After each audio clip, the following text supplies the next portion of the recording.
Começando aqui mais um Conecta Plástica, o último. Pra encerrar? O último Fechar dos com chave de ouro, hein? Fechar com chave de ouro. Trouxe dois meninos aqui que são violentos. Então nós vamos inverter, Bashir, dessa vez. Bashir, vamos fazer um podcast lá, o último podcast, nós que vamos te entrevistar. Eu falei, nossa. Então hoje nós vai vamos ser inverter diferente. aqui. Hoje vai ser diferente, vai ser muito especial. O Bashir que entrevista e nós que vamos fazer agora a pergunta. As perguntas. Então o podcast Conecta Plástica 2023, o último episódio hoje aqui do Congresso Brasileiro de Cirurgia Plástica, o último dia de congresso, dia 18 de novembro de 2023. Vamos lá, pode sapecar. Então vai, bora, direto primeiro, na jugular. Só para começar, né, Bashir? Nossa admiração aí por você, pelo profissional que você é, por levar a plástica do Brasil para o mundo todo. Murilão, obrigado. Tô percorrendo aí, tô vendo você em cada canto, todos os cantos do mundo aí, seus produtos, todos os plásticos de todos os lugares elogiando, e é um orgulho para nós, Bashir. Obrigado. O Murilo é lá de Ibitinga. Perto de Bauru. Do lado de Bauru, é um dos bairros de Bauru, Ibitinga. Murilo é de lá, ele é sobrinho do Jerônimo. O Jerônimo é um grande cirurgião da região e tá fazendo escola. Parece que a filha também tá fazendo. Também, a Vitória tá lá também. Então tá. O Murilo é de lá da região, grande profissional também, e tá aqui com a gente para fazer as perguntas. Então vamos lá, Bashir. Como começou sua carreira? Ontem nós fizemos um podcast sobre jovens cirurgiões. O começo. Como foi seu começo na plástica? Olha, eu fiz a faculdade de medicina na Fundação do ABC. Terminei a faculdade de medicina na Fundação do ABC e queria fazer cirurgia geral. A princípio eu queria fazer urgência. Eu gostava muito de urgência e emergência. Eu gostava demais disso. Inclusive na época tinha os cursos do professor Dário Birulini no Hospital das Clínicas, as reuniões semanais eu ia em todas. Tinha o Dyer também, que fazia reunião junto com o Dr. Dário. E eu achava aquela condução de emergência maravilhosa. Eu vou fazer urgência. Passei no Exército, passei na residência de cirurgia plástica, de cirurgia geral, mas não tinha dinheiro para fazer a residência da maneira como eu queria. Então eu fiz a opção de ser voluntário no Exército, fui para a Amazônia, trabalhar na Amazônia no Exército, como médico do Exército. Lá eu juntei um dinheirinho e voltei para fazer a minha residência de cirurgia geral e depois fazer urgência no HC com o Dr. Dário. Esse era o meu plano A. Seu plano A, perfeito. Aí lá na residência de cirurgia geral, logicamente a gente chegou na residência de cirurgia geral, começou a trabalhar, fazer as cirurgias, etc. E tinha os ciclos que passava, né? Passava o ciclo de GO, passava o ciclo de cirurgia pediátrica e assim vai. Aí passou o ciclo de cirurgia plástica. O chefe do serviço na época, eu não lembro se já era o Gerson, não lembro quem que era, mas eu acho que era o Gerson na época. Não me lembro exatamente quem era, mas ele tinha lá a doutora Marina Queiroz, que sempre foi muito querida, a pessoa gostava muito de mim. E um dia eu entrei numa cirurgia de rinoplastia com a doutora Marina, passando na residência de cirurgia geral, no ciclo de cirurgia plástica. Eu falei, não, peraí, aqui o negócio é diferente. E aí pedi para acompanhar uma outra cirurgia, ela me indicou algumas pessoas para acompanhar e tal, eu falei, não vou fazer cirurgia plástica. Mas como eu tenho uma história na Faculdade de Medicina da Fundação do ABC, pregressa, o pessoal da cirurgia plástica não gostava muito de mim.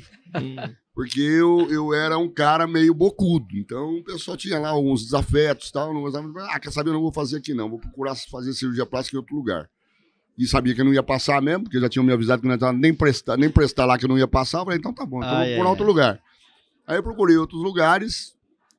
E um dos lugares que eu procurei, um grande amigo cirurgião, neurocirurgião, o Dr. Pagura, que é também originário da Faculdade de Medicina da Fundação do ABC, era meu professor, gostava muito de mim. Eu falei, professor Pagura, eu quero fazer cirurgia plástica, o senhor está em São Paulo, conhece todo mundo, o Einstein conhece todo mundo lá, você é o cara. Quem que você me indica para fazer uma cirurgia plástica? Você tem que fazer com um cara, chama-se Aulo de Mendonça Albano. Ele é do Hospital Alemão Oswaldo Cruz. Eu vou fazer uma cartinha de recomendação para você aqui, você vai lá, ele gosta muito de mim, que nós introduzimos a microcirurgia no Brasil. Então ele é um cara que me respeita muito, eu respeito muito ele. Eu acho que você tem um perfil para ficar com ele lá, que ele vai colocar você no prumo. Eu falei, então tá bom. Fiz a prova com o professor Aulos, passei com o professor Aulos, passei com o Paulo Sérgio Mateus Santana também.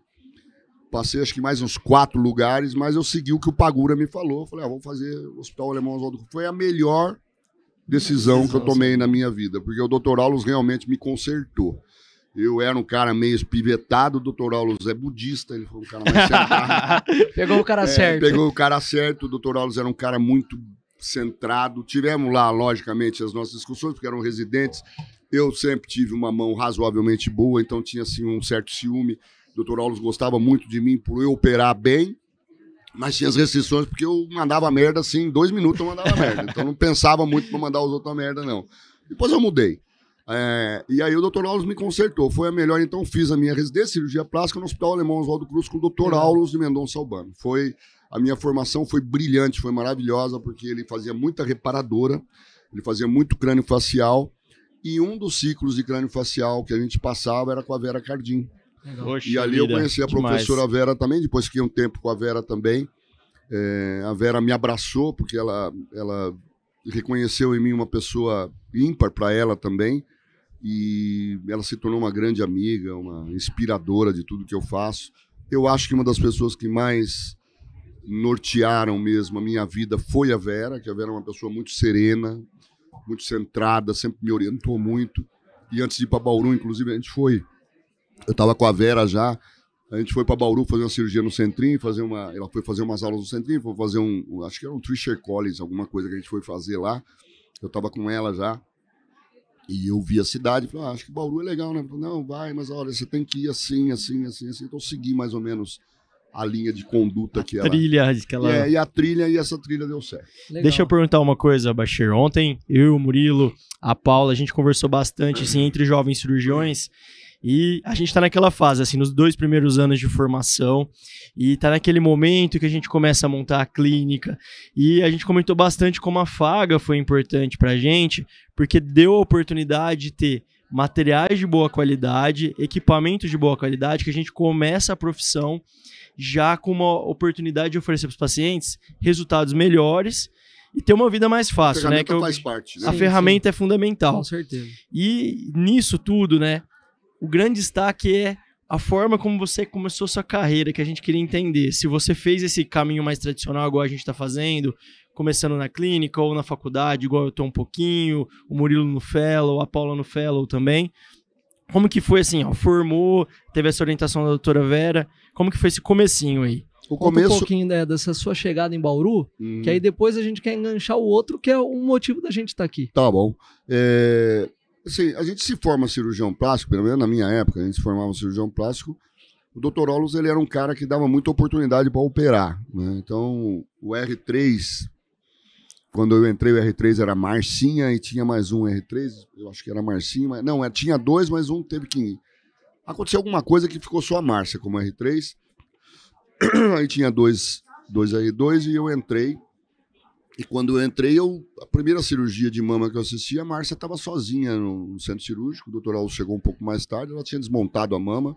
Eu falei, rapaz, essa menina vai apanhar para montar esse negócio de novo, né? Eu pensei comigo, a menina fez os 2 pilares, ressecou os pilares, blá, blá, blá. O Dr. Aulos fazia pitangue modificado dele lá, montou a mama rapidinho, era R3, a menina.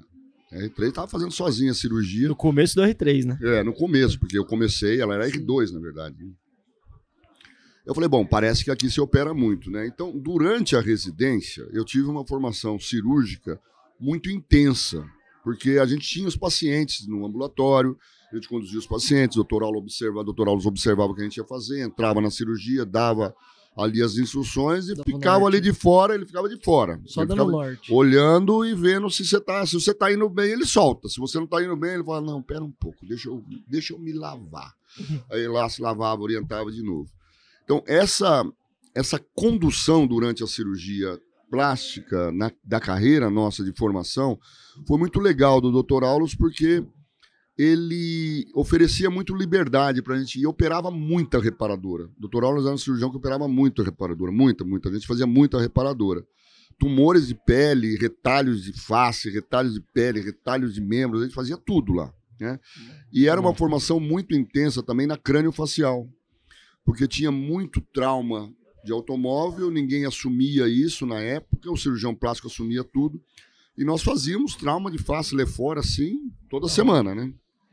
amarrava, fazia tudo. Fazia fixação, fazia tudo. Essa geração toda aí, todo mundo que você mencionou, a Vera, né? Impressionante como eles ficaram fortes nessa parte de comunicação. Eles eram ícones pra gente na época. A professora Vera já, o Nivaldo Alonso já era um ícone, né? Já eram pessoas referência, né? No Rio de Janeiro, o Ricardo Sintra, quer dizer, são pessoas que a gente entrava no congresso assim, ajoelhava, né? Falava, nossa, pelo amor de Deus. E eu me formei na cirurgia plástica, que eu acho que com uma bagagem muito boa de face, de lifting, de lipoaspiração, que o Dr. Alves fazia muita lipoaspiração, mas fazia na seringa só. Sim. O Dr. Alves usava só seringa. Mama, eu saí fazendo mama no R2, já fazia mama com o pé nas costas. Fazia sozinho mama, assim, sem nenhuma preocupação. Assim, no meio do R2 já estava assumindo mama já. Então, assim, a formação de abdômen, de mama, das 4 cirurgias, nariz, abdômen, lifting, mama, a gente fazia, e lipo, vamos dizer assim, a gente fazia com o pé nas costas. Faltava alguma coisa. Essa coisa que faltava é a inquietação, né? Aí depende de cada um. Eu era inquieto, eu falei, não, eu quero aprender retalho muscular, quero aprender retalho livre, quero fazer microcirurgia. O Dr. Aulos era microcirurgião, ele foi um dos caras que trouxeram a microcirurgia para o Brasil. Eu falei, eu quero aprender isso aqui. A Dr. Aulos dava um toque pra gente lá, compra uns franguinhos, faz isso, vai pro microscópio, etc. Mas ele não tinha saco mais para ensinar isso. E a desgraça é que ele era praticamente sozinho no serviço, né? Ele tinha lá 2 assistentes, mas ele era sozinho praticamente. Então era ele e nós. Eu falei, bom, eu tenho que fazer alguma coisa. O que eu vou fazer? Eu falei, vou fazer uma coisa. Eu vou lá no HC. Lá tem o serviço de verificação de óbito do HC. Vou na Escola Paulista de Medicina, tem um serviço de verificação de óbito da Escola Paulista de Medicina. Vou chegar lá, vou ver quem é o chefe do SVO. Eu sou estudante de cirurgia plástica, residente de cirurgia plástica. Você não tem uns cadáveres aí para eu dissecar, não? Naquela época podia, viu? Sim. Uhum. Aí eu fui na Escola Paulista, abri uma porta na Escola Paulista às quartas-feiras. E abri uma porta no HC, no SVO do HC, que fica de frente para o Hospital das Clínicas, às terças e quintas, das 8 da noite às 2 da manhã. Nossa, caramba. Eu falei assim, bom, final do expediente. Vamos pegar o Macarte e vamos rachar o Macarte aqui, né? E o R2 e R3 meu era assim, todo dia, na quarta-feira, era Escola Paulista, no horário que eu estabeleci, eu ia lá sozinho. Eu, minha caixinha com bisturi, com pinça, etc. E na terça e quinta à noite eu ia para o HC. O duro de ir para o HC é que, não sei se vocês já foram no SVO do HC, naquela época era uma coisa assim muito difícil de enxergar, de encarar, né? De ficar ali sozinho, né? Tinha assim uma fileira de cadáveres ali. Assim. E eles falavam assim, ó, aquele ali, você pode fazer o dorso, aquele ali você pode fazer o abdômen, aquele ali você pode fazer um retalho aqui no couro cabeludo, só não pode mexer no rosto daquele, o rosto não podia mexer. Então, mama podia fazer naquele. Então tinha lá 4, 5 cadáveres toda terça, toda quinta-feira para eu poder mexer. Mas eu ficava sozinho lá, o cara que preparava tudo, ele pegava, saía, ficava eu sozinho lá até 2 horas da manhã, aquele silêncio. E eu disse, não tinha nenhuma caixinha da JBL lá pra você ligar. Meu Céu, não, que JBL? Spotify. Rapaz, tô falando de 1995, cara, 94. Estralava a madeira, dava um susto. Puta, um cagaço, um medo, aquela angústia. Fazia uma oração, pedia pra Deus proteger e ia em frente, né? Ali eu fiz todos os retalhos para reconstrução de mama que você puder imaginar. Fiz todos os retalhos para reconstrução de membro inferior que você puder imaginar. Isolei todos os retalhos livres, desde chinês até de gastrocnêmico que você puder imaginar. Eu isolei tudo. Isolei retalho de grande dorsal, isolei retalho de todo tipo. Visualizei pedículo, isolei pedículo, preparei pedículo, fiz anastomose, fiz tudo ali. Tinha dia que eu saía 3 horas da manhã, 4 horas da manhã, tinha dia que eu varava à noite. Eu acabei fazendo amizade com o pessoal e ficava lá dissecando. Então, fiquei 1 ano e meio, praticamente, dissecando continuamente. Isso me deu uma bagagem de conhecimento anatômico que não das regiões de reconstrução que ninguém consegue ter no dia a dia da prática médica. Sim. Não tem como.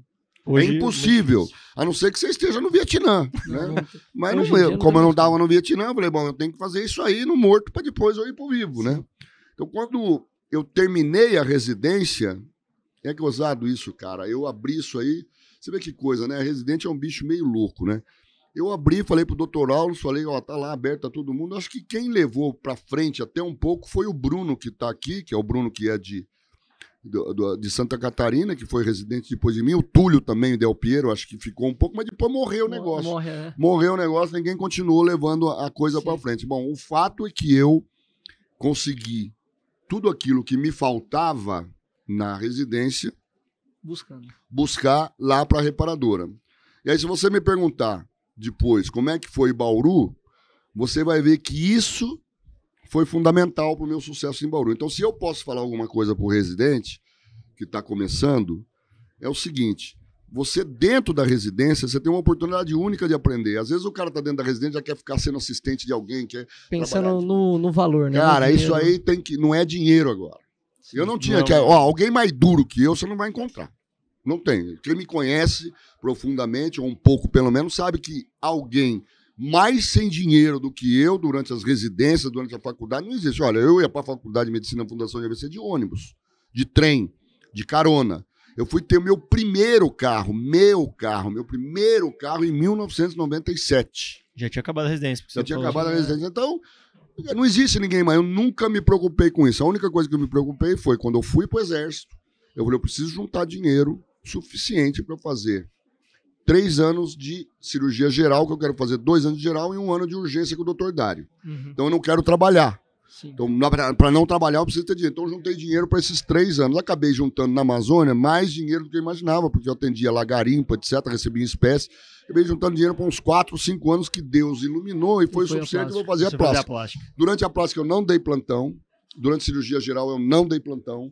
Durante a cirurgia plástica e a cirurgia geral, eu não precisei trabalhar, eu era arrimo de família, ajudava meu pai, meu pai faleceu em 93, mas eu continuei ajudando a minha mãe, ajudando meus irmãos, minha irmã se formou, foi fazer residência, eu ajudava todo mundo, com o dinheiro que eu ganhei na Amazônia. Eu sabia que era finito isso, que ele ia acabar quando eu terminasse a residência, mas eu fiz tudo dentro de um programa na minha cabeça. E você focou no seu aprendizado, no seu ensino. Essa é a hora, velho. Depois você não tem tempo, não adianta. Depois um duro como eu, um cara que quer vencer na vida, depois ele vai pro pau. Depois vai pra, não tem conversa. Aí ele vai pro pau, ele vai correr atrás. Agora, ir pra briga também, sem estar preparado, não adianta, você vai apanhar. E é isso que eu queria perguntar, que a gente queria saber. Recebeu o diplominha lá, sou Dr. Bachir, cirurgião plástico, pá, tá na sua mão. Boa sorte, e agora? Doutora Vera, tô aqui. Queria te acompanhar um tempo aí. Meu filho, meu amor, vem aqui, meu lindo, vamos lá. Eu gostava muito de crâniofacial, né? Sim. Eu falei, bom, eu vou ficar um tempo com ela e vou aprender muita coisa. E ela é um espelho, né? Pra mim, a Vera é Eu falei, cara, essa mulher, o que ela faz... Eu falei, mas, Bachir, você não vai ganhar tanto dinheiro. Eu falei, não, ganhar dinheiro, eu vou arrumar um jeito de ganhar dinheiro. Tenho certeza que eu vou ganhar dinheiro, mas eu quero fazer, eu quero ser isso, cara. Eu me espelhava naquilo. Foi sua inspiração? Minha inspiração. Só que aconteceu o seguinte, o que falou mais alto, depois de uns 6 meses, mais ou menos, foi a necessidade, né? A grana acabou, eu precisava começar a trabalhar, e eu não tinha coragem de ficar exigindo quase nada, né? O Rodrigo, que foi assistente dela durante muito tempo, estava já lá como fellow. Eu falei, bom, ela gosta muito do Sul também e tal. O Rodrigo acho que vai assumir, né? Falei, bom, eu vou dar uma pensada. E surgiu um dia, falou, Bachir, a gente precisa ir para Bauru. Vai ter lá uma palestra, etc. Vamos lá, tatati, tatatá. Você não conhecia Bauru antes, então? Não, eu sou da região, né? Eu nasci em Bernardino de Campos, do lado de Ourinhos. Sim. E existe uma ligação entre Bauru e a minha pessoa que foi criada por uma outra história que vocês precisam conhecer. Por que Bauru, né? Eu fui com a Vera lá, vi Bauru, achei legal, já estava escolhendo cidades para ir embora, porque eu falei para minha mulher, que na época era minha namorada, falei, eu preciso escolher alguma cidade para ir embora, porque eu não vou ficar aqui em São Paulo. Primeiro que não vai dar para eu ficar segurando pinça e ficar um tempo com a Vera, porque eu não vou ganhar dinheiro, eu preciso ganhar dinheiro, porque tá apertando o calo. Minha mãe tá precisando de dinheiro, a gente morava de aluguel em São Paulo, morava de aluguel numa casa na periferia. Era o suporte. Eu era mais ou menos o suporte, né? Porque meu irmão trabalhava, mas trabalhava em fábrica, quer dizer, não ganhava muito dinheiro, e a gente morava numa casa na periferia de São Paulo. Periferia, classe média baixa mesmo, né? No fim de uma rua lá, numa casa de 4, 5 cômodos, uma casa boa, tal, a gente nunca passou necessidade, mas era muito simples, né? E o cara tava querendo aumentar o aluguel, a gente não tinha dinheiro para pagar mais o aluguel, ficou aquela... E tá chegando em 97, eu já tô aqui 2 anos em São Paulo flutuando, depois que terminei tudo, já tô 1 ano e meio, eu preciso fazer alguma coisa, e a família cobrando, né? Eu falei, bom, eu tenho que... Aí eu me meti um monte de coisa para ganhar dinheiro, me meti com música sertaneja. Ah, você tá brincando. Eu fiz um monte de coisa. Me meti Mas com... você cantava? Não, eu ia empresariar. Empresariava, no rolo. Na época que eu então, fiz- mas você já tava com esse tino. Não, na época que eu fazia a residência, e quando eu já estava já recém-formado, aí eu fazia muito implante de cabelo. Aí comecei a fazer implante de cabelo em artista, e aí comecei a ser conhecido nesse meio. Porque se eu tivesse, vamos dizer, a perspicácia que hoje vocês têm, se tivesse esse mundo digitalizado que eu ia ser um mega star, entendeu? Mas não, você já é. Então os caras chegavam pra mim e falavam assim, agora. vamos com a gente pra tal lugar. A vida dos caras não era minha, não tinha condições. Não, você já é um entendeu? megastar. Você, entre os pares, você Foi. star. Eu falei assim, bom, vou pra Bauru. Pelo menos em Bauru é o seguinte, eu vou chegar lá, vou ver se tem alguma coisa. E procurei saber o que tinha em Bauru pra eu fazer. Né? Sim.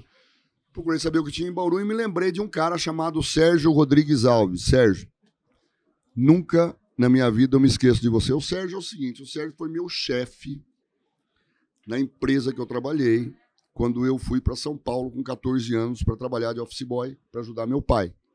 Então, quando eu fui para São Paulo, eu trabalhei os primeiros 3 meses numa empresa chamada Auto Asbestos, que é uma empresa de baterias Durex. Aí lá eu chamo de bullying, né? Teve muito bullying, eu sofri muito e tal. Falei pro meu irmão falou, não, vamos lá pra empresa que eu tô trabalhando, eu arrumo um serviço pra você lá. Ele arrumou lá uma vaga na MAC Engenharia Biomédica. Tá. Aí já deu um spoiler aí. Já começa aí. Essa empresa... Nada é por acaso. Nada é por acaso na vida. Essa empresa foi criada pelo Dr. Zerbini e pelo Dr. Adib Jatene, quando o Dr. Zerbini desenvolveu o primeiro oxigenador de bolhas para fazer o transplante cardíaco, o primeiro da América Latina, que foi feito. Então lá eu conheci o professor Zerbini, conheci o professor menino, 14 anos. Professor Zerbini, professor Adib, eu ia no Dante Pazanese levar as coisas para o Dr. Zerbini, conversava com ele. E o chefe do departamento de vendas da empresa era o Sérgio Rodrigues Alves, ele era o gerente de vendas. E ele era um cara muito carismático, mas muito generoso, sabe? Então ele via que a gente era muito sofrido, eu e o Jamal sozinho em São Paulo. Ele acolheu a gente, sabe? Ele acolheu. Me lembro de inúmeros grandes prêmios de Fórmula 1 em um autódromo de Interlagos que ele levava a gente para assistir. Legal. Pô, e essa época era fraca, né? Só Ayrton Senna. Não, Ayrton Senna foi depois. Isso aí era Gilles Villeneuve, era René Arnoux, era só, cara, era Fittipaldi, Rony Peterson, era só cara fera. E a gente, bom, o Sérgio, ele acompanhou até, eu fiquei na MAC Engenharia Biomédica até eu entrar na Faculdade de Medicina, que eu fazia cursinho à noite e trabalhava de dia. Então, mais uma vez aí, residente, você pensa que é moleza, nego? Esquece. Não tem moleza. Não. Trabalhava de dia. Vê o Bashir aqui. Tá bem. Vê o Bashir. O Bashir tá bem, ó. Empresário. Tá rico. CEO. Caiu do colo, né? Caiu no colo. Caiu no colo. Vai vendo. O cara acordava às 5 horas da manhã, pegava 2 ônibus, ia para trabalhar, depois trabalhava o dia inteiro de office boy, rodava São Paulo inteiro como office boy, porque na época não tinha compensação eletrônica, não tinha nada. Você pegava o borderô, levava no banco, ele carimbava o borderô, você levava o documento de um lado para o outro, você ficava andando em São Paulo. Office boy ficava andando em São Paulo. Então, São Paulo eu conheço na palma da mão. São Paulo, às vezes as pessoas falam, nossa, mas você conhece? Eu conheço tudo em São Paulo. Andei em São Paulo 7 anos de ônibus, de metrô, então conheço tudo. Só que tinha que terminar o dia e ir pro cursinho à noite. E aí você ia fazer vestibular, competir com a molecada que fazia Bandeirantes. Estudava o dia inteiro. Aqueles japoneses que estudavam para ir pro ITA. Já era japonês. Daqui eu pariu, não vou entrar nunca nesse negócio. Ó, pra você ter ideia, a primeira prova que eu fiz foi da FUVEST. Eu falo isso, ninguém acredita, mas é uma piada, mas não é piada, é realidade. Porque eu saí do colégio estadual e já fui direto fazer o primeiro vestibular. Como é que é esse negócio de vestibular? Você tem que fazer o vestibular lá, faz lá na FUVEST, vestibular, assim, é uma prova. Se você passar, eu falei, eu quero ser médico, porque eu quero ser igual o Dr. Zerbini e o Dr. Adib. Vou lá fazer o vestibular da FUVEST. Eu nunca vi um vestibular na frente. Fiz a minha inscrição. Você tem lá para eu olhei aquilo ali como todo cara ignorante, falou assim, é que eu tiro de letra, vou fazer 100%. 96 perguntas. Acertei 21. 21. Que era ainda de interpretação. Porque o que tinha conta, o que tinha química, o que tinha inglês... Não deu certo. Não, mas nem... Era interpretação de texto. Essa aí eu matei. O resto... Não foi. Acho que eu vou ter que fazer cursinho, tarde do cursinho aí. Fiz o primeiro ano de cursinho, não passei. Fiz o segundo ano de cursinho, não passei. No terceiro ano eu passei. Passei no ABC. Da onde você tirava a força pra fazer tudo isso aí? Aguentar a rotina? Que era o seu... Pra ter essa fome. Que era o seu mindset? Qual que era... Tesão, velho. Tesão. Mas... Tesão, vontade de vencer. Vontade de vencer. Quem não comeu arroz, só arroz, quem não chegou em casa, não tomou banho de cano de chuveiro, frio no inverno, não sabe o que é ter tesão, cara, pra vencer, entendeu? Agora, você não é obrigado a passar por isso. E você carrega isso, Bashir? Carrego. Carrega assim, no sentido de que te move. Isso te move ainda. Não, eu sempre achei assim, eu falei, se eu for fazer algo, eu não posso ser mais um. Né? Se for para ser mais um, eu vou ser tributável. Então, eu vou ser aquele cara que acorda cedo, passa o dedo no relógio, no cartão, bate o cartão, trabalha até 5:30 da tarde, passa no boteco, toma uma cerveja com os amigos, vai para casa, dá uma namorada, dorme, acorda no outro dia. Tal. Eu falei, eu não nasci para isso. Sim. Comecei daí. A segunda coisa, eu sou inquieto, sou um cara inquieto. Então, acho que essa inquieto no sentido de nada pra mim tá bom. Se eu vejo esse celular aqui, não, esse celular não tá legal, cara. Ele tem que ser melhorado, tem que melhorar alguma coisa. Isso aí é uma inquietude natural, desde menino. Acho que isso é inato. Isso não dá pra você criar na pessoa. Assim, não dá pra você ensinar a pessoa a ser assim. É inato. Agora, uma coisa que te move muito é a certeza de que você tem um tempo aqui nessa vida. E isso sempre eu acreditei muito. Isso faz com que eu seja como eu sou. Você tem um tempo de vida aqui. Você tem um tempo. E você não sabe qual é o limite desse tempo. Você sabe que você está aqui hoje e você não sabe se você estará amanhã. Dito isso, todo o resto é um planejamento de 24 horas para longo prazo. Então você fala o que eu quero ser, o que eu quero atingir lá na frente. Lá na frente eu quero atingir esse objetivo. Eu quero ser um cirurgião de excelência. O que eu tenho que fazer nessas 24 horas? E se eu estiver vivo nessas 24, nas próximas 24 que eu tenho que fazer, isso se chama plano de negócios, plano de carreira, plano de vida. Se você não fizer esse planejamento escalonado e for vivendo, sendo assistente, porque você precisa comprar um carro novo. Mas sabe o que eu ia te perguntar? Você citou umas pessoas importantes, o Adib Jatene, pessoas que são referências. Porque às vezes a gente pensa a longo prazo, a gente confia no nosso potencial, mas você não vê que às vezes é importante a gente ver alguém grande e se espelhar. Pra gente ter não como espelho, não pra querer ser igual àquela pessoa. É referência. Mas aquela referência, de você saber que dá pra crescer. Talvez no mérito, assim, daquilo que ela faz, né? De ser o melhor. Daquilo que ela executa, né? Por exemplo, eu vi o doutor Adib ou o doutor Zerbini, eu via que eles eram pessoas assim impecáveis. Que buscavam excelência. Eles buscavam excelência. Então, eles buscavam no dia a dia serem os melhores naquilo que eles faziam, né? Agora, se você quer uma referência que me serviu muito mais do que qualquer pessoa, isso é história, né? É o meu pai. E o meu pai era mascate. Então, que referência que eu posso ter de, vamos dizer assim, a gente nunca deve dizer isso, né? Mas meu pai nasceu pobre, cresceu pobre, e quando ele ia ter uma vida diferente, ele faleceu, que eu ia proporcionar essa vida diferente para ele, né? Em 93. Ele era mascate, ele vendia roupa de casa em casa. Então, mas ele criou 4 filhos aqui no Brasil, mas trabalhando com dignidade, todo dia, humildade, com respeito às outras pessoas. Essa é a receita. Dignidade. Sim. Tudo que você faz tem que ser digno. Você tem que fazer valer aquilo que você tem que fazer com capricho. Cada atitude e ação do seu trabalho. Se você não tiver o capricho naquele mínimo, você não vai ter no outro. Então, quando você está se formando, aquele é a mesma ditado, coisa. eu gosto muito. O jeito que você faz uma coisa é o jeito que você faz todas as coisas. Praticamente todas. Bashir, mas você falou assim, o planejamento. Agora a gente vai entrar num ponto legal da história. Quando você chega em Bauru, tudo isso daqui? Quando Como surge essa transição? Porque hoje a gente ouve muito, Bashir, você abre o Instagram, o Twitter, todo mundo falando, tem que empreender, porque você é um empreendedor. Eu acho que isso é excelente, mas como foi essa transição sua da medicina para empreender, para criar seu próprio negócio, para entrar na área de tecnologia? Como que tudo isso aconteceu? Teve esse planejamento? Quando você via o Dr. Dib Jatene, você já se espelhava nessa... Foi isso que virou sua chave? Conta um pouquinho como foi isso. Eu acho que ter sido criado durante 7 anos dentro de uma indústria, né, como office boy, mas vivendo no chão de fábrica, né, e tal, eu acho que isso ajudou muito, sim. Eu acho que isso faz um pouco você ter uma vontade de transformar as coisas, porque a indústria, ela é transformação, né? Sim. Nós recebemos uma matéria-prima bruta e transformamos, né? Torneando essa matéria-prima, preparando essa matéria-prima, anodizando essa matéria-prima, colocando elementos. Então você transforma as coisas. Essa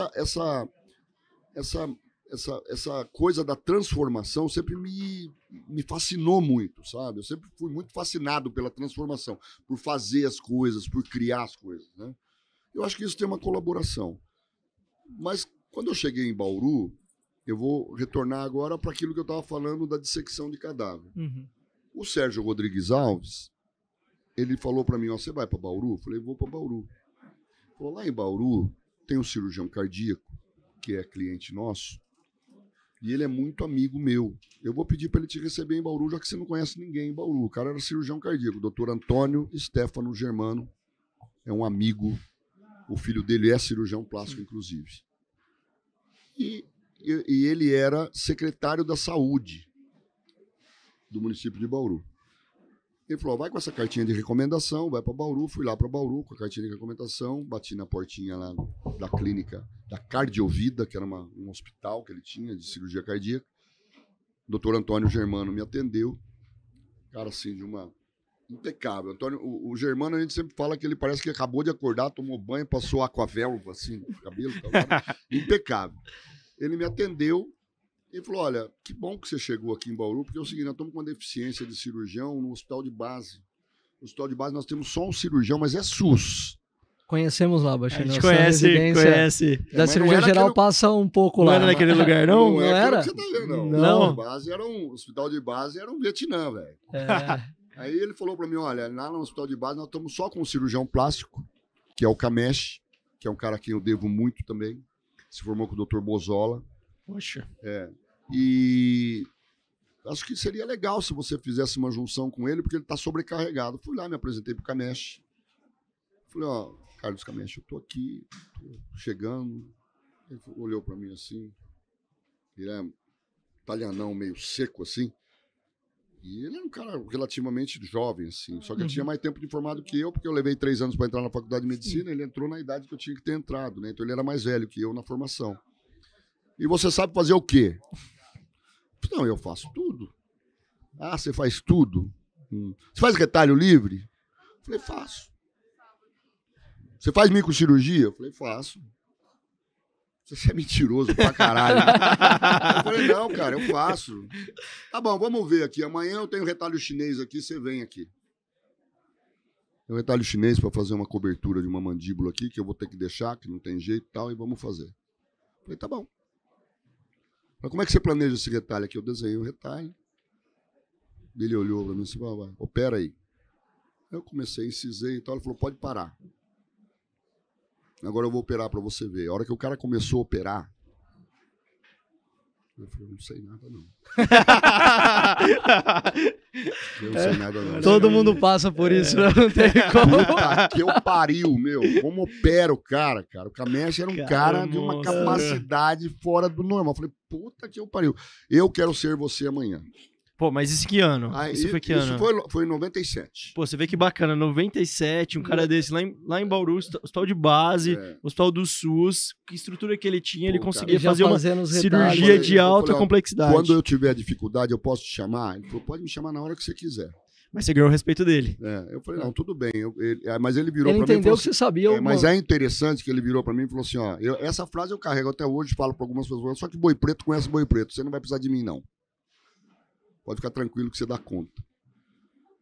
Na semana seguinte, ele já falou assim, ó, Turco, o negócio é o seguinte, ele me chamava de Turco, o negócio é o seguinte, eu já dei plantão pra caralho aqui, você tá chegando, então você vai assumir o plantão no mês de outubro, novembro, dezembro, janeiro e fevereiro. Em março eu vou dar alguns plantões. Eu falei, pô, sozinho, Camé, sozinho. Eu falei, então tá bom, eu assumo. Eu namorava, Fabiana morava em São Paulo, falou, não vou poder ir pra São Paulo de jeito nenhum. Na segunda semana que eu tava de plantão, teve um acidente muito grave ali na região de Bauru. Acho que você não era nem, não sei, você nasceu em que ano? 90. Você nasceu em 90. Você era menino, mas se você perguntar ali pros seus pais, você vai ver que ali teve um caminhão de boia fria que estava descendo ali de Jaú para Bauru. E esse caminhão, esse ônibus de boia fria, ele foi abalroado por uma Scania. E tinha mais de 50 boias frias, e todos foram para o hospital de base. E eu lembro que eu estava de plantão, eu ainda fazia plantão em Barra Bonita. Eu estava voltando de Barra Bonita à noite, aconteceu o acidente, eu falei, nossa, deve estar todo indo para base.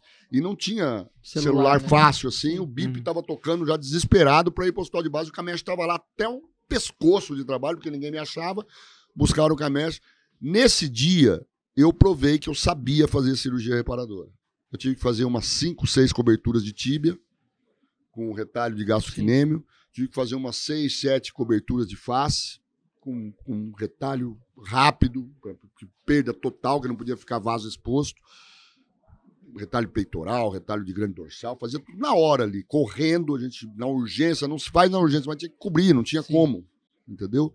Foi uma tragédia. Ali eu provei pra mim mesmo que eu era capaz. Te deu mais segurança. Mais segurança. E o pessoal que tava vendo operar, falava, pô, mas esse cara é diferente mesmo. O cara acabou de chegar. É um menino novo ainda, ele sabe. Né? Eu tinha 37 anos. O cara sabe o que tá fazendo, né? Não é bobo, né?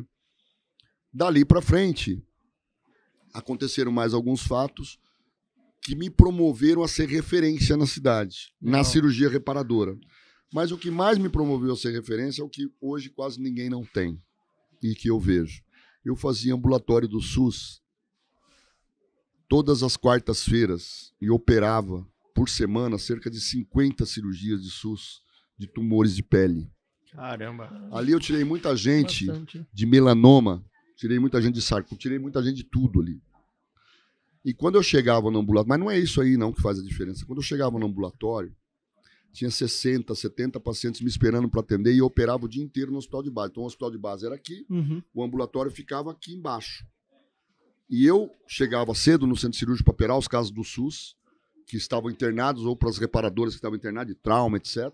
Chegava cedo, ficava até às 5 horas da tarde, às vezes, operando, e o ambulatório começava às 3. Então ficava atrasado, 3 horas, 6 horas da tarde, o ambulatório estava lá. Eu chegava lá e falava, não vai ter ninguém. Estavam lá, uns 50, 60 pacientes esperando, ninguém ia embora. E quando eu chegava, eu fazia assim, cheguei, galera, agora nós vamos arrebentar. Então não batia palma, beijava um por um. Legal. Abraçava um por um. E eles nunca se sentiam, em nenhum lugar, tão acolhidos como eles se sentiam. Isso é o verdadeiro acolhimento. Aí, cara... São os acolhidos. Aí não tem jeito, né, bicho? Aí o pessoal falava assim, o Bachir tem muito paciente porque ele beija todo mundo. Não, é que você acaba criando uma condição em torno de você de referência em acolhimento. Sim.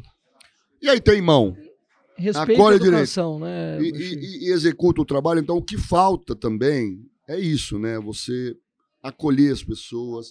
Essa transição da cirurgia da medicina pública para a medicina privada, ela foi muito rápida. Eu, em 2000, mas eu cheguei em 97, em 2000, eu já tinha que dividir o tempo entre os dois. Sim. Em 2001, mais ou menos, 2002, eu já comecei a quase que ter que deixar de lado um pouco grande parte da cirurgia do SUS, porque o meu objetivo de vida, a despeito do acolhimento, do carinho pelo ser humano, não é fazer Madre Teresa de Calcutá. Sim, claro, mas você deixou seu legado, você fez muita coisa. Fiz muita coisa, né? Agora eu quero cuidar da minha vida, eu quero transformar a minha vida. Em 2001, eu fiz a primeira conquista da minha carreira profissional, que foi comprar uma casa para minha mãe. Eu parece jogador de futebol, então. Eu comprei a casa Aí eu comprei a casa da minha mãe e dali para frente eu comecei a cuidar de mim. As dificuldades surgiram em 97, 98, 99, quando eu fazia lipoaspiração, E cansava muito porque eu aprendi com o Dr. Alves fazer lipoaspiração. Sim. Com a seringa. Como é que era? Seringa. Pegava uma seringa de 60 ml? Seringa de 50 ml, 50 60 ml da Ia BD. fazendo. Comprava a canoa da Richter, ela já tinha uma conexão. Ah, ela já né? tinha. Já tinha A travinha. conexão, você conectava, entrava no paciente, fazia pressão negativa. Eu nunca coloquei aquela trave, eu não gosto daquela Sim. trave, eu segurava no dedo aqui e fazia tirar uma Caramba, seringa. Marcos. Aí ela dava outra, tirava outra, fazia assim, lipo de 6 E aí litros. você percebeu que faltava algo. Eu fui num congresso, numa jornada carioca, e na jornada carioca tinha um cara lá num canto, lá com um aparelhinho de lipoaspiração automático, eles falavam. Automático? O que é automático? Não, isso aqui é um aparelho que faz a vibração da cânula. Eu olhei aquilo ali e falei, mas é da Microair? É da Microair. Eu falei, mas vocês fazem todas as ferramentas para cirurgia crâniofacial, né? Eles têm os motores de crâniofacial, brocas, tal, serras, tal, que a doutora Vera, inclusive, usava na época. Eu usava, acho que da Stories e da Microair. mas a gente conhecia, porque eu queria também fazer aquilo, então eu procurava, né? Eu falei, pô, legal, você tem quanto custa essa máquina aí? Ele falou, $9.000. Eu falei, brincadeira, eu não tenho essa grana, não. Ele falou, não, mas eu faço pra você 6. Eu falei, não tenho. Não, eu faço pra você 5. Eu não tenho, tá? Ó, cara, 4, mais do que isso, não. Eu falei, tá bom. Você recebe em quanto? Não, cara, eu tenho que receber a vida, não tenho dinheiro, eu posso pagar $1.000 por Turco mês. negociando até o Não fim. tem, não foi, não tem. O cara falou, não, 4. Ele tinha um escritóriozinho ali no Paraíso, em São Paulo. A máquina funcionava a nitrogênio. Puxa, velho. E eu peguei a máquina, levei para Bauru e meti no ar comprimido. Funcionou 4 vezes, quebrou. $4.000 quebradinho. Quebrou, eu falei, puta que eu Não pariu. tinha nem quebrou. pagado E ainda. na primeira utilizada, eu falei, nossa, minha vida mudou, cara, porque conectou um aspirador, que é coisa que eu não tinha. Comprei um aspirador do Márcio da Rossi, conectou o aspirador e começou a trabalhar a máquina. E aí, 4 cirurgias depois, ela quebrou. Pau. Eu falei, puta, aquele E paraíso acabou. Abre a máquina. Bashir, história, chão de fábrica, inovador, cabeça, vontade de fazer as coisas. Falei, não, isso aqui eu faço. Isso aqui dá conta de fazer, mas não vou fazer ar, não, vou fazer elétrico. Porque elétrico não vai quebrar essa porra. Isso que ano, Bashir, de novo? Isso foi em 98. Tá. Em 1998. Aí eu abri a máquina, consertei, mas a pauleira de trabalho não me permitiu desenvolver nada. Eu também não tinha condições, não tinha dinheiro, não tinha nada. Mas ficou aqui. Ficou A na sementinha cabeça. tava ficou. ali. Mas aí eu já chamei um engenheiro, que não era um engenheiro, era um cara que tinha feito, na verdade, um curso lá de Senai, era um torneiro. Eu falei, eu preciso fazer um negócio, precisamos inventar alguma coisa. Comecei a buscar motor e fui trabalhando essas coisas, né? Fui trabalhando isso aí. Devagar. Devagar. Não é do dia pra noite. Me dedicando à Faga. Sim. A Faga como um projeto e a minha carreira como objetivo. Uhum. E aí, respondendo agora, depois de tanta volta, a sua pergunta. Como que eu criei isso? Eu criei porque eu falei assim, bom, hoje eu opero 4 cirurgias a 5 cirurgias por dia. Porque é o seguinte, lipoaspiração era lipoaspiração. Entra, lipa 4 litros, 5 litros, 6 litros, tira a gordura, acabou a cirurgia. 2 horas e meia de cirurgia. Sim. Certo? Mama, 2 pilares, cicatriz, T, Dr. Aulos me ensinou assim, resseca, 2 horas e meia de cirurgia, acabou a cirurgia. Nariz, descola dorso, isola ou faz exorrino ou faz fechado, resseca alar, dá uma ressecada no dorso, vem aqui na columela, dá uma arrumada aqui na cauda distal do septo, dá uma levantadinha, micropora, acabou a cirurgia. Então eu fazia implante, infiltra, descola, coloca o implante, fecha, vai embora. Uma hora. 5 cirurgias por dia. Então eu fazia cirurgia todo dia, 5, 6 cirurgias por dia. Eu falei, não tem tempo, não vai dar tempo de... Mas aí eu parei e pensei assim, bom, até quando eu aguento isso? Até quando eu vou nisso aí? Até quanto tempo eu consigo levar essa vida que eu tô levando agora, todo, né? A Fabiana brinca, ela fala pra mim, você chegava em casa 00:30, 1h da manhã, queria comer tutu de feijão. Não dá, cara. Você tava louco, né? Eu tenho que fazer alguma coisa pro meu futuro, para que quando eu não tiver mais essa capacidade produtiva que eu tenho na cirurgia plástica, e a gente não tinha esse conceito de equipe que tem hoje, né? Sim, Eu possa rodar minha vida sem precisar disso. E você trabalhou a vida inteira sozinho, né? Você tinha esse... É um ritmo de sozinho, Sim. né? Eu falei assim, bom, o que eu sei fazer? Eu tentei já mexer com futebol, não deu certo. Tentei mexer com cantor de música sertaneja, não deu certo. Só levei invertida. Boi. Eu conheço de comer o boi. Eu conheço de fazer o boi. Criar, Criar, não sei. Terra, não sei nada. Construção, não conheço nada. O que eu sei? O que eu sei? Eu sei fabricar as coisas. Eu pego um rádio, desmonto, monto outro, faço isso, faço aquilo. O que eu sei? Eu sei fazer isso. O Vibrofit. Não tinha o nome, né? Falei, aquela máquina. Vou começar. Chamei um cara, comecei a ter as ideias. Foi Isso que ano? 2000. 2000. Aproximadamente 2000. Eu realmente parei, porque coincidiu com o tempo que eu estava abandonando o SUS, começando a carreira mais da clínica privada, operando que nem um louco. Para você ter ideia, meu ritmo, quem me conhece em Bauru, sabe que eu vou falar a verdade aqui agora, é a mais pura verdade. Minha clínica, eu sempre atendia à noite, porque era o único horário que eu tinha para atender. Eu começava a atender na clínica às 8 horas da noite e saía 2 horas da manhã da clínica. A clínica era na rua, lá em Bauru, na Avenida Duque de Caxias. Hoje, inclusive, quem tem a clínica na clínica, que era a minha clínica, que construiu a clínica lá, é o Antônio. O Antônio Marcos, que está lá agora. Ele está na clínica lá, ele reformou tudo, a clínica está super bonita. Mas eu atendia na rua. Até 2011 eu atendi na rua. E saía muito tarde. Então, eu pensava assim, eu não tenho assim, condições físicas de levar isso até os 50 anos, 60 anos, né? Eu vou ter que ter alguma coisa, vou ter que fazer alguma coisa. E essa ideia, ela coincidindo com essa época que eu comecei a operar muito, ela me motivou. Lá na clínica, olha que coisa interessante, tinha lá na clínica, no fundo da clínica, uma salinha pequenininha. E nessa salinha pequenininha eu montei um laboratório, né? E esse laboratório montado eu usei como instrumento para desenvolver as coisas. Então tinha um menino que eu operei do nariz, Robson Fernando Rodrigues Carmona. Esse é outro nome que não pode ser esquecido. Robson, a família dele só chama ele de Fernando, mas Robson, eu chamo ele de Robson. Ele faz parte da história da Faga. Legal. Ele era um menino jovem ainda, tinha 17 anos quando eu operei o nariz dele para 18. E a mãe dele falou, dá uma ajuda, dá uma orientada nele, que ele está fazendo TI, tecnologia da informação. Era um cara que sempre gostou de computador, na época estava incipiente. Vê se você não tem alguma coisa para ajudar ele. Eu falei, eu estou fazendo uns projetos aí, ele pode me ajudar aí, que eu estou querendo criar uma empresa. Tal. Ele começou comigo, isso aí, ele que ia atrás. Então eu encontrei um intermediário para fazer o trabalho que eu não fazia de dia. Eu falei, vai atrás de um torneiro, procura isso, vai atrás. Em 2001 já tinha um aparelho na mão.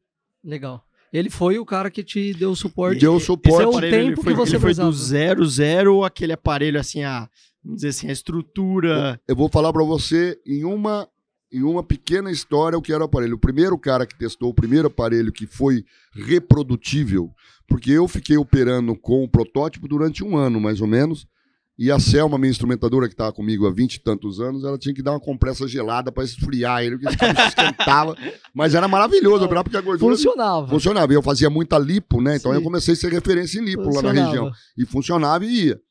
Eu fiz o primeiro em 2002 para 2003, o primeiro reprodutível que eu consegui encontrar, o torneiro, o material, o motor, a caixa de controle, a eletrônica, tudo encontrado ali. Eu falei, esse aqui é o primeiro. Eu levei para o Sul. Para um amigo, um grande amigo que eu tenho no Rio Grande do Sul, Dr. Ronildo Storck. É um grande outro cara. Dr. Ronildo, um abraço. Ele já se aposentou, mas é um baita de um cirurgião, um alemãozão, daqueles bem alemão mesmo. Eu levei lá para ele, ele reuniu lá na clínica dele, tinha uma clínica com centro cirúrgico, reuniu um monte de cirurgião, falou, o Turco tá vindo aí pra gente testar um equipamento de vibroaspiração, vamos ver se dá certo. Aí ele pegou, operou com o aparelho, olhou para mim assim e falou, Turco, é bom, mas é pesado pra cacete. Eu falei, não, então tem que melhorar esse aparelho. E dali a gente foi melhorando. Foi a primeira versão... Passo a passo foi ajustando. Passo a passo melhorando. Só que as coisas vão acontecendo, né, no desenvolvimento, né? As coisas vão acontecendo porque eu comprava cânula da Richter para pôr no meu aparelho, certo? Sim. E aí eu falei, bom, agora eu vou ficar refém da Richter. Não, preciso aprender cânula. Como é que faz cânula? Não sei como é que faz cânula. Vou aprender a fazer cânula. Aí teve em 2004 também um problema muito sério com um implante mamário que estava tendo muita infecção por micobactéria e eu descobri que a infecção por micobactéria era pelos implantes pelos provadores. Eu falei, isso aí é do provador. Os caras esterilizam em glutaraldeído, não mata. Selecionou ela. Não tem jeito. Isso aí vai... Eu desenvolvi um implante mamário descartável para prova, um Sizer descartável. Chama-se molde provador descartável para implantes mamários. Então, isso aí me fez ver que existia na cirurgia plástica ainda várias coisas que poderiam ser feitas. Campos para se explorar. Isso foi 2004. Foi o segundo produto que eu fiz. O primeiro foi o Vibrofit, depois o molde provador e depois a cano. Rapidinho, nesse começo, que hoje em dia tem todo esse problema dessa parte que você tem que registrar. A Anvisa. Falam assim, que a Anvisa é a única coisa no Brasil que dá certo. Não ter risco de plágio. Você aprendeu isso na porrada ou você já começou certo? Alguém te orientou bem nisso? Como foi essa questão de... Porque hoje você joga na internet, como aprovar o produto pela Anvisa? No seu tempo não tinha isso. Como que foi esse processo?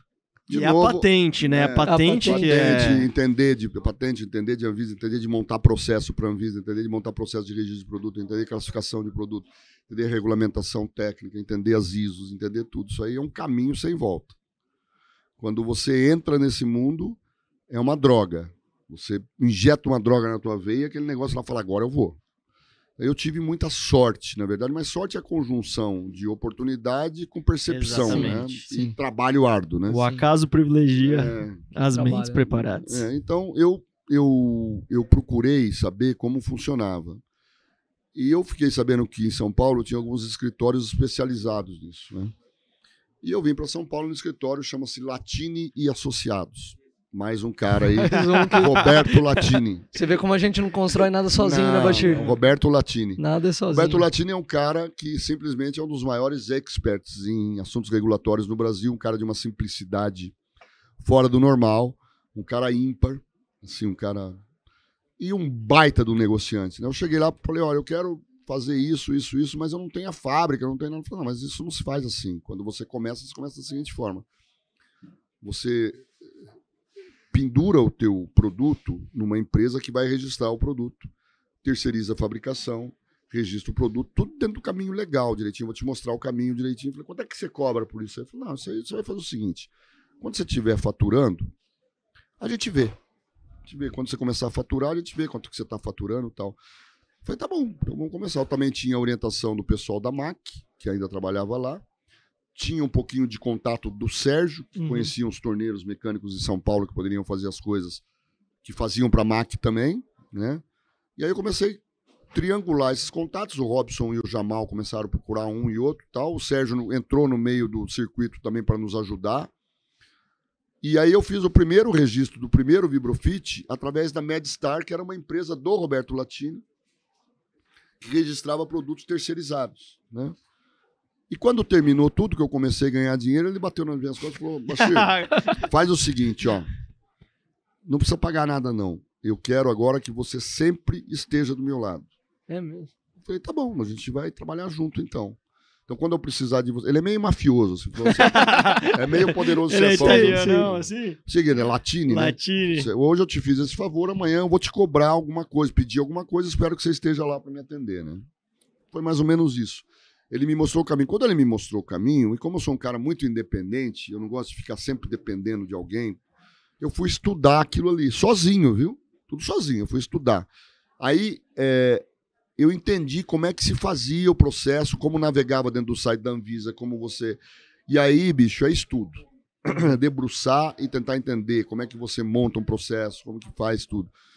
E a Anvisa, ao contrário do que muita gente pensa, eu acho que é um órgão regulador de uma seriedade ímpar. Sim, eu porque concordo. eles têm assim uma capacidade de analisar muito correta. Eles têm um método de análise muito correto. Então, se você seguir a receita do bolo, provavelmente você não vai ter problema. O que acontece muitas vezes é que os caras não querem fazer o que determina a lei e querem encontrar um culpado para a falha deles. Né? E aí não consegue. Então, a FAGA conseguiu, através do aprendizado que a gente teve com o Roberto Latini, da persistência nossa em tentar fazer o melhor e da criação de uma equipe interna dentro da FAGA mesmo, de regulatórios, que foram criados ao longo do tempo, hoje a gente aprova produto assim que não tem nenhum tipo de exigência. A gente sabe tudo que tem que ser feito. Já encontrou o caminho. Já sabe o caminho. Eles também lá devem ter, lá na Anvisa, eu acredito, assim, um mural lá de graduação das empresas que entregam documentação correta ou não. Então a análise... Ela já fala, não, esses aqui são mais tranquilos, vamos dar uma analisada, eles não têm nada reprovado, não tem nenhuma tecnovigilância, não tem nada tal. Isso aí deve ter também, mas a gente não deixa de atender tudo aquilo que atende, né? Aquilo que tem que atender. Ele está solicitado. Na época que eu comecei, a gente está no Brasil, isso é inegável, né? Me foi ofertado algumas facilidades. Eu falei, é o seguinte, eu não sei trabalhar com facilidade. Quando a coisa fica fácil, pra mim, eu não gosto. Não dá certo. Não gosto. Perde a graça. Não perde dá a graça, certo. não dá tesão, não quero não, obrigado. Bashir, como que foi manter a Faga no Brasil, manter ela em Bauru, na origem sua, né, de especialista ali em Bauru, na cidade, e levar ela para o mundo? Como que foi o amadurecimento da Faga? Você, assim, conta um pouco para quem tá... Assim, tem muita gente hoje que busca, né, esse caminho de empreender, de criar coisas. Então conta como que é, porque não é só criar, é você amadurecer seu produto, é mostrar que ele entrega, é mostrar que ele é um produto sério, confiável, que é o que a Faga, hoje a Faga é sinônimo disso. Então como foi essa solidificação depois de todo esse começo que você contou? Nada acontece do dia para a noite, né? Você não, assim, não existe facilidade, não existe café de graça. Você tem que se debruçar sobre os seus erros. A primeira coisa que o ser humano tem que ter para ser um empreendedor é ser resiliente. No Brasil você não consegue, em qualquer lugar do mundo, no Sim. Brasil em particular, você não consegue empreender se você não for resiliente, se você não sabe, você tem que entender, você tem que saber que vai demorar e que você vai encontrar muitos obstáculos pela frente, né? E acreditar no que você está fazendo também. Senão você nem sabe nem dar a partida, né? A resiliência, ela vem como uma obrigação, né? Talvez até, vamos dizer, diferente, como uma virtude. Sim. E você saber que você vai ter problema, isso não tem como falhar, né? Não tem como você não saber, né? A obrigação é saber que não é fácil. Sim. Isso é uma obrigação, você sabe que não é fácil. Então, eu vou falar para você da cirurgia plástica mesmo. Quando eu montei meu consultório, minha clínica lá em Bauru, eu pensei comigo assim, ai, vai dar certo? Nunca pensei isso. Ai, será que eu tô...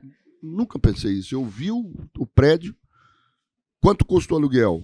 Eu não podia pagar o aluguel. Eu sentei lá com o dono do prédio, falei assim, ó, eu não posso pagar isso, mas posso pagar isso, e depois de 6 meses você pode começar a me cobrar isso aqui que eu pago.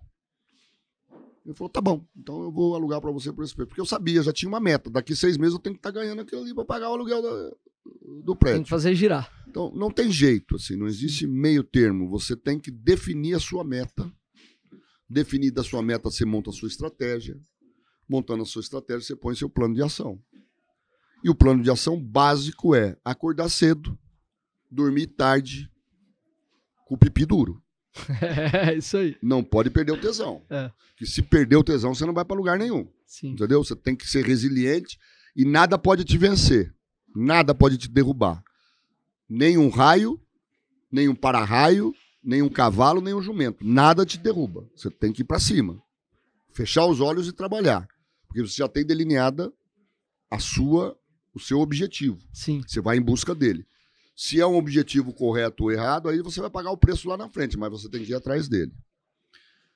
Eu acredito, honestamente, que o ponto de virada foi quando você lembra, estava terceirizado, eu fabricava com Sim. com outro, e eu entregava um negócio para o cliente, mas eu não tinha domínio. Da produção. Da Todas produção. as De etapas todas as da etapas. produção ali, né? E aí eu senti muito isso quando eu fiz o molde provador, que eu não tinha planta fabril, e eu precisei fazer numa empresa, e ainda levei um outro projeto, muito maior para essa empresa, que no final das contas o Jorge criou a LifeSeal, mas era para a segunda empresa de implante mamário no Brasil ser criada, era para ser a minha empresa. Eu estudo silicone desde 98, desde que eu pensei em abrir as coisas. Ele acabou abrindo antes, aí eu declinei. Eu falei, não vou abrir mais, mas estava com um projeto para abrir com eles lá também, uma empresa de implante. Para quem não sabe, nós temos registrado na Faga balão intragástrico, a gente faz balão intragástrico. Caramba, Você essa não não sabia, sabia, não. não. Você não A gente sabia, faz não. balão intragástrico, a gente faz um balão intragástrico que é patenteado nos Estados Unidos, inclusive. Pô, legal. Porque a gente domina o silicone. Mas quando eu percebi que eu não ia conseguir entregar com qualidade aquilo que eu precisava, eu falei, não, eu não posso ter só a distribuidora, eu tenho que fabricar. Aí chamei o meu irmão, falei assim, ó, vou ter que fabricar. E onde está a distribuidora hoje, que a Faga Distribuição era num prédio lá na Avenida Nações Unidas, pequenininho, já chegamos aí em 96. Esse foi o ponto de virada, 95, 96. Eu já estava distribuindo e tal. Já estava com uma clientela boa, assim, tinha uns 40 2005, vibrofits. 2006? 2005, É, 2006. tá, é. Tinha uns 40, 50 Uhum. vibrofits já colocados no mercado. Já tinha uma clientela, já estava começando a fazer o nome. A gente ia para os congressos no stand da Rossi, Márcio da Rossi. Outra pessoa aí. Não tem. Esse cara não... Eu tô onde eu tô hoje graças a ele. Esse cara me deixava expor no stand dele, no corner do stand dele, os meus produtos. Legal. E não me cobrava um tostão por isso. Esse cara... Não, Márcio, você sabe, né? Não tem palavras para dizer o que você significa para mim, né? Márcio é um cara fora do normal, é um cara de sucesso, generoso, maravilhoso. Tenho muita gratidão por ele. A gente ia para os congressos ali, devagarinho, aprendendo, tateando, entendendo o mercado, etc. Mas eu chegou no momento que eu falei, não, eu preciso dominar. E eu fui procurar um imóvel. Né? E eu acho um imóvel lá na Avenida Getúlio Vargas, lá para cima, lá. Um imóvel que tinha sido uma fábrica do quê? De válvula cardíaca. De quem? Do Antônio Stefano Germano. Olha o mundo dando volta e caindo no mesmo lugar. Que é o cara que me recebeu em Bauru. Sim. Que viu a qualidade de homem que eu era, que eu tinha. Não tinha dinheiro para comprar. Primeiro aluguei. E na sequência o Jamal me falou, isso também ao Jamal, meu irmão, eu devo isso. Falou, olha, você tem que comprar porque você vai crescer e se você não tiver a planta sua. Sim. Eu fiz a oferta, não tinha o dinheiro. A mulher dos outros. Não tinha o dinheiro também completo. Falei pro Germano, falei, Germano, eu posso te pagar... Eu me lembro muito bem, eu paguei 890 mil, 900 mil, não me lembro direito, paguei uma coisa assim, só que eu paguei em 10 vezes. E ele recebeu em 10 vezes, entendeu? E aí eu pude comprar o prédio. E quando eu comprei o prédio, de novo, outro insight, que não é um insight, é uma obrigação, eu chamei o especialista. Eu falei assim, bom, o que eu entendo de boas práticas de fabricação, de ISO 13485, de certificação mundial, porque eu tenho como objetivo, tá lá na missão da FAGA. Vai lá procurar na missão. A missão da FAGA eu criei antes da FAGA. Ser referência mundial em equipamentos e produtos voltados para o médico. Tá lá, missão. Você estava pensando no médico, não só na cirurgia plástica. Né? Tá lá. Para que você exerça a sua profissão de maneira digna. Eu tenho que atingir essa missão. Olha lá, é o foco. Eu estou indo buscar lá aquilo, como eu vou fazer isso, eu tenho que montar a estratégia. A estratégia foi começar como uma distribuidora, Roberto Latini me ajudando, aprender a coisa, fazer sozinho, dar cabeçada com gente que vai fazer, mas não faz como você quer, tomar decisão, porque aí vem a segunda coisa importante. Decisão. Você não pode esperar, falar assim, não, vamos conversar, mas, cara, é o seguinte, ó, assim que eu quero, você quer assim, não quero, então tchau, eu vou buscar outro. Não tem meio termo, entendeu? Você que é o dono da carta, né? Sim. Você que tem que definir, porque a vida é tua, afinal de contas. Ninguém vai assumir. Lá na Amazônia a gente falava, né? Na Amazônia, quando tinha uma bucha, falava, assume a pica aí que ela é tua, meu velho. Não tem conversa. Ninguém vai assumir. Então a gente assume. E aí surge essa planta fabril. Eu contratei um cara, assim, que foi um cara muito importante para mim também, que é o Mendes. Esse cara é um cara especialista em boas práticas e em criação de estrutura de certificação de boas práticas numa empresa. Porque boas práticas dentro de uma empresa, para a fabricação de produtos médicos, ele obedece a uma legislação específica, que é a gestão da qualidade. Né? Essa gestão da qualidade... O controle do produto... É mais do que isso. É tudo que você faz para que o seu produto saia com qualidade. Desde a escolha do distribuidor, até a guarda do material, até a maneira como você fabrica, até os métodos que você usa para poder certificar que você está fazendo da maneira certa, até a maneira como você documenta tudo e como você entrega para o seu cliente. É tudo, é toda a cadeia. Essa cadeia não existia. A gente criou em 2006, 2007, 2008 nós implementamos, 2009 nós treinamos, 2010 nós levantamos a mão e falamos, Anvisa, estamos prontos para sermos certificados. Então foram 3 anos isso já foi nessa transição? 3 anos até... Era dedicação integral a isso ou era uma parte ou você ainda da sua levava rotina, a plástica junto? Eu trabalhei na plástica até 2017. Sim. Então, ali Até era 2017. quanto da sua semana era envolvido nisso aí, nessa Não tinha fase? quanto da semana. Eu envolvia todos os dias da semana em ambas as atividades. Sábado e domingo eu me dedicava exclusivamente. E aí, em 2017, você parou? Não parei. Eu terminei as atividades de montagem da empresa e comecei a fazer a gestão gradual dela com um plano de negócio, esperando que a expansão aconteceria por volta de 2025, mais ou menos, com os produtos que eu tinha. Sim. E com os produtos que eu tinha em mente desenvolver, eu poderia encurtar esse tempo para 2017, 2018, se eu conseguisse ter os produtos que eu queria ter. Dentre eles, o frasco de coleta de gordura, nova tecnologia do Vibrofit, desenvolver, na verdade, o irrigador, o aspirador. Eu confesso, eu não pensava em ultrassom, eu não acreditava. Até 2011, eu não acreditava. Inclusive, o professor Bolívar trouxe para o Brasil. Eu olhei aquilo ali e falei, isso aí não vai funcionar, não vai virar nada, porque na lipoaspiração, eu ouvia muito o professor Ilus, que gostava muito de mim, conversava muito comigo. Não, cano lipoaspiração, às vezes você ouve muito e não deve ouvir tudo, entendeu? Deve filtrar mais. Né? Filtrar mais. E aí eu deixei um pouco de lado essas outras tecnologias, não me preocupei muito com tecnologia, porque também, de verdade, não tive a percepção, e aí é humildade para reconhecer isso, de que a medicina e a cirurgia plástica ia evoluir tanto no campo da lipoaspiração. E foi muito rápido, né? Foi muito rápido. Tanto acho que a pandemia foi uma transição, a gente pode chamar. A pandemia foi a certificação. Da tecnologia, do ponto Mas de antes ser... disso, eu recebia já mensagens do professor Royos, de convites, que ele mandava convites para a gente fazer o curso, tal, lá por volta de 2016, 2015, mesmo os primeiros convites e tal. Eu falava, imagina que eu vou fazer isso aí, não existe, isso aí não. Você vê aqui, um cara com a cabeça que eu tenho, que eu me considero privilegiado, eu não enxerguei. Sim. Então, assim, eu não condeno ninguém por não enxergar, eu não fico criticando ninguém por não enxergar até Você hoje. tenta passar seu ponto, se a pessoa aceita ou não... Até eu falei, não enxerguei. Com respeito. O que aconteceu foi que a Faga foi crescendo com esses produtos, dando muita cabeçada. Sempre foi Faga o nome? Sempre, desde o primeiro dia. Correndo o risco de você dizer que é o seu sobrenome, Faga veio da onde? O que é Faga? Faga veio de uma coisa engraçada, né? Ela sabe dessa história e todo mundo conhece a segunda história, né? A Fabiana sabe qual a história é.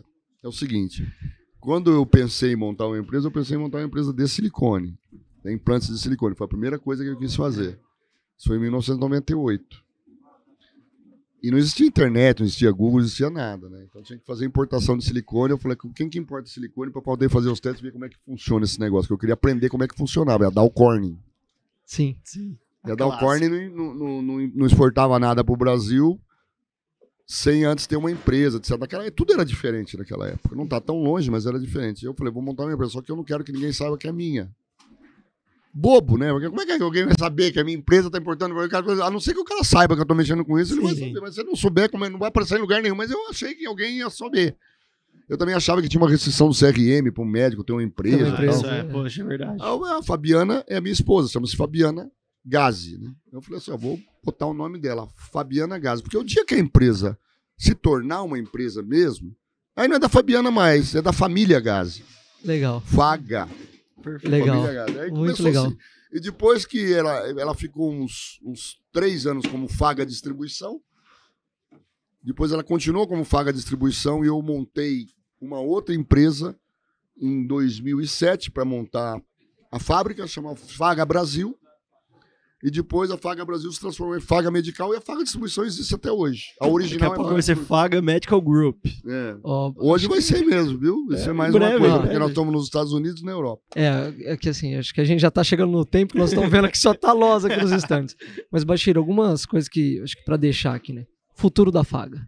Futuro que está envolvendo, que a gente já vê nas redes sociais, isso é uma coisa que a gente acha muito legal, a doação que a Faga faz para a residência, em acreditar em residentes, em levar o nome da Faga, levar a tecnologia, o contato do residente, que é muito importante, porque essa transição que ocorreu após a pandemia, ela acabou criando um certo abismo entre recém-formados residentes e quem já está no mercado. Certo. E a Faga está tentando diminuir esse abismo, que é muito legal, acho que isso é muito bacana. A gente está vendo os posts de serviços de residências que estão recebendo, a gente recebeu, que a gente agradece imensamente. recebe, e isso é muito legal da Faga. Então quero saber assim, o que a Faga vê no futuro, o que a Faga vê no futuro da cirurgia plástica brasileira. Olha, Murilo, eu vou te falar uma coisa assim, que o que me move como dono da empresa, como CEO, né, que é um nome mais bacana. A gente tem que falar assim, outro dia desse Antônio... a gente é do interior, mas tem que manter, né? Vamos manter o tempo. Vamos dar uma... Como patrão, até né? para negociar com esses americanos, aí, essa galera de fora. Mas o Antônio, outro dia desse, falou, Bachir, não chama de peça de mão, não, chama de handpiece. É o seguinte, assim, como dono da empresa, eu tenho algumas prerrogativas, né? Às vezes eu sou criticado, né? Mas... isso faz parte, afinal de contas... Da sua linha de pensamento. A minha linha de pensamento é meio pragmática, assim. Eu acredito no seguinte, eu acredito que se você prepara o futuro, ele virá a seu favor. Sim. Né? Então eu penso assim, se eu estou no meio da tecnologia, eu não posso esperar que esse residente se torne cirurgião plástico para ele cair no mercado e ter opções. Então eu já pesco ele ali na residência. Sim. Então aí é um negócio. Sim. Certo? Esse é um negócio. Que faz parte. Faz parte e, é um negócio. E acontece em todo lugar do mundo. Não tem mentira aqui, é um negócio. Eu tô mostrando para ele, falou, olha o docinho que eu tô te dando aqui, ó. Sim. Só que para mim aí tem uma questão ética acima de tudo. Se a Faga oferecer para esse profissional que está se formando a possibilidade de, do lado de um profissional experiente, travar conhecimento com a tecnologia, ele chegará preparado no mercado de trabalho, no dia a dia, vergando o instrumento no paciente dele de maneira responsável. Sim. Então, o que vai acontecer é que o beneficiário final vai ser o paciente. Segurança. Então, para mim, a melhor maneira de agir como um empresário socialmente empenhado em melhorar a medicina brasileira é fazer isso.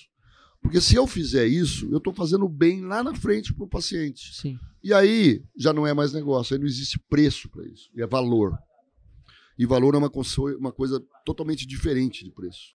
Então, o valor que a Faga tem na mente desse profissional é de que ela é uma empresa responsável. Ética. E vai oferecer para ele a capacitação para ele usar um instrumento. E a gente não está se limitando a entregar uma cânula mais. Sim. Está entregando tá entregando equipamento de alta tecnologia. Ó, o som aqui é que está desmontando, nós estamos aqui ainda, hein? Estamos seguindo. Se alguém acompanhou as principais palestras, principalmente de reconstrução, com gordura, a gordura veio para ficar. Sim, então esses equipamentos de transferência de gordura, o nanofet, são coisas assim, é o futuro da medicina. Tem vários colegas falando disso. É uma das viradas de chave a medicina do regenerativa. Medicina regenerativa. E o que você vê da plástica brasileira hoje, Bachir? Eu vejo com muito bons olhos o que está acontecendo hoje aqui. Né? Baita congresso, por sinal, Bachir. O melhor congresso dos últimos anos, eu acompanhei todos desde que eu entrei na residência. É o melhor congresso, a professora Lídia teve realmente uma visão assim, privilegiada em oferecer oportunidade para esse pessoal que estava afastado, porque é ali que está a novidade, é ali que está o conhecimento. Né? Achei que o Dr. Oswald conseguiu resgatar todo esse pessoal mais novo, trouxe para conseguiu mesclar o jovem com... Você lembra ali que eu falei, resiliência? Resiliência. Você tem um objetivo ali na frente. Qual que é o objetivo que a doutora Lídia, inclusive, já conversei com ela, ela está deixando a gestão dela, mas é uma semente, né? Sim. É o seguinte, nós precisamos agora fazer a cirurgia plástica brasileira voltar a ser o que ela sempre foi, protagonista, né? Para isso, existem alguns caminhos a serem percorridos e um desses caminhos inclui você ser resiliente também. Então, o pessoal tem que se acomodar com a situação. Eu estou muito feliz em ver. Acredito que agora, se continuar esse caminho... muito bom. E se esse caminho continuar, a gente vai crescer muito mais.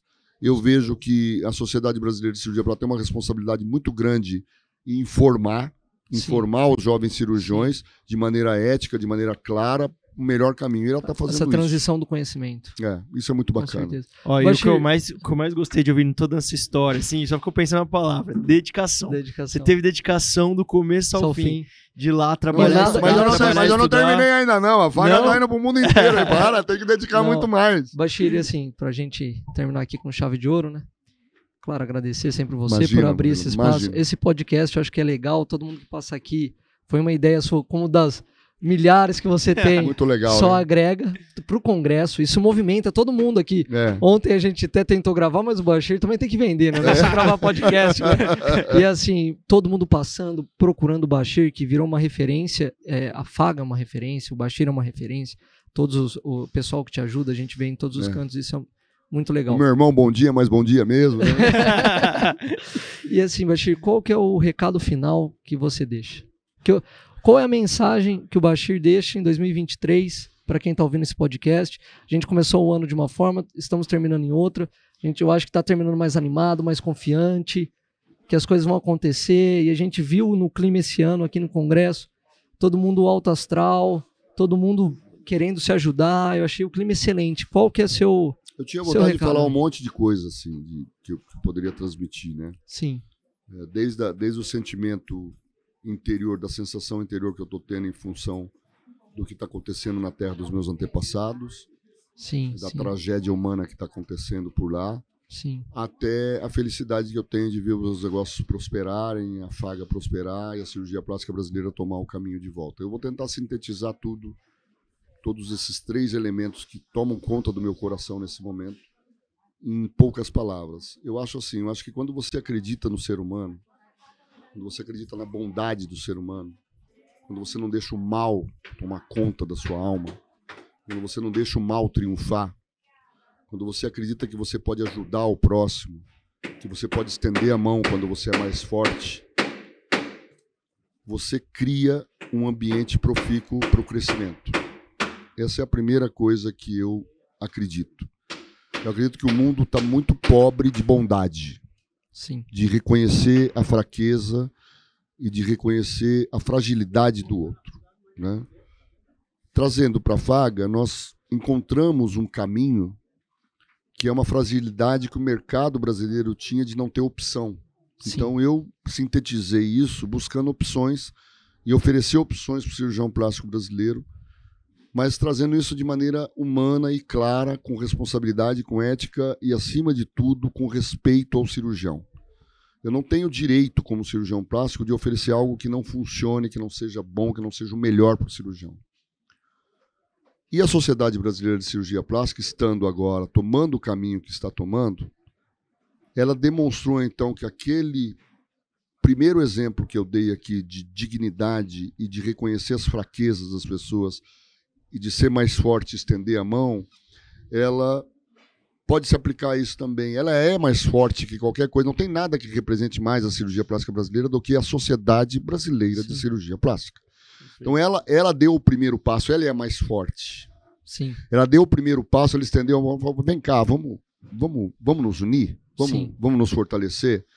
E nós estamos no meio disso, né? Se o cirurgião plástico brasileiro volta a ter a hegemonia, né, que ele sempre teve de representatividade na cirurgia plástica mundial, quem está aqui do lado, que é a Faga, vai ser catapultada mais ainda. E se eu oferecer para o cirurgião plástico brasileiro, em contrapartida, elementos para ele produzir mais, melhor e com mais qualidade, o cirurgião plástico vai crescer, nós como empresa vamos crescer. Então todos nós vamos somar. Todo mundo sai ganhando. Bondade, generosidade, observância de que você é um ser humano frágil e que você precisa ajudar o mais fraco, estando na posição de quem oferece ajuda, oferecê-la sem nenhuma contrapartida. Sim. E, acima de tudo, ter a responsabilidade de saber que você faz parte de uma engrenagem só. Nós somos um dente dessa engrenagem que roda não só o mercado, não só a tecnologia, mas roda a vida humana, porque no final das contas, tudo isso que a Sociedade Brasileira de Cirurgia Plástica faz, que vocês aplicam no seu dia a dia, através dos produtos da Faga, ele se reverte lá no fim da linha para quem é o mais frágil de todos, aquele que está deitado na mesa, anestesiado, que precisa do seu conhecimento pleno e aplicando com responsabilidade produtos de alta qualidade. Então, eu acho que a responsabilidade que nós temos é incomensurável, e atender essa responsabilidade faz parte deste foco lá no fim da linha que nós seguimos diariamente, ser referência mundial como empresa que atende de maneira integral e correta o médico. É isso que nós fazemos. Nós tentamos fazer disso melhor. É a minha visão pessoal. Eu vou finalizar dizendo para você uma coisa. É uma história muito pequena sobre um cara que foi o cara mais inteligente que eu conheci na minha vida até hoje. Esse cara chamava-se Musa Majed Abdurrahman Gaz, meu pai. Quando eu era menino, com 6 anos de idade, ele tinha um bazar pequenininho. E eu abri a gaveta do bazar dele e peguei umas moedinhas para comprar figurinha. E quando eu voltei pro bazar com a figurinha, ele viu que eu tinha comprado a figurinha. Ele falou, como é que você comprou a figurinha? Eu falei assim, não, é que eu tinha o dinheiro guardado. Aí ele pegou a figurinha, rasgou, abaixou a minha calça, deu 3 tapas na minha bunda e falou para mim, quem rouba um tostão, rouba 1 milhão. Essa frase me persegue até hoje. E outra coisa que ele me disse, já um pouco antes de morrer, em 93, quando ele já estava lá em Botucatu, na Faculdade de Medicina de Botucatu, meu pai faleceu lá. A gente não tinha condições para tratar o mieloma dele em outro lugar. A gente tratou lá em 93. Quando ele morreu, um pouco antes dele morrer, eu estava um pouco revoltado por ter em mente aquilo que eu seria e não poder proporcionar para ele aquilo que ele nunca pôde ter, Sim. que era uma condição de vida melhor. Então eu disse para ele que estava revoltado com Deus. Ele olhou para mim assim, deitado, e disse, filho, nunca mais fala isso. Eu sou o homem mais feliz do mundo, porque Deus está me levando no momento que eu posso ir embora. Essa resiliência e essa sabedoria de ensinar para um menino que o que é seu e o que não é seu não é seu, e a resiliência de acreditar que o seu destino está traçado por ele, esse cara me deu. Então, eu sigo a linha de pensamento do meu amado pai, que hoje está do lado de Deus, de que a resiliência, acordar cedo, trabalhar duro, vestir a camisa do sucesso, só pode acontecer com quem tem determinação. Com quem não tem, esquece que não vai conseguir.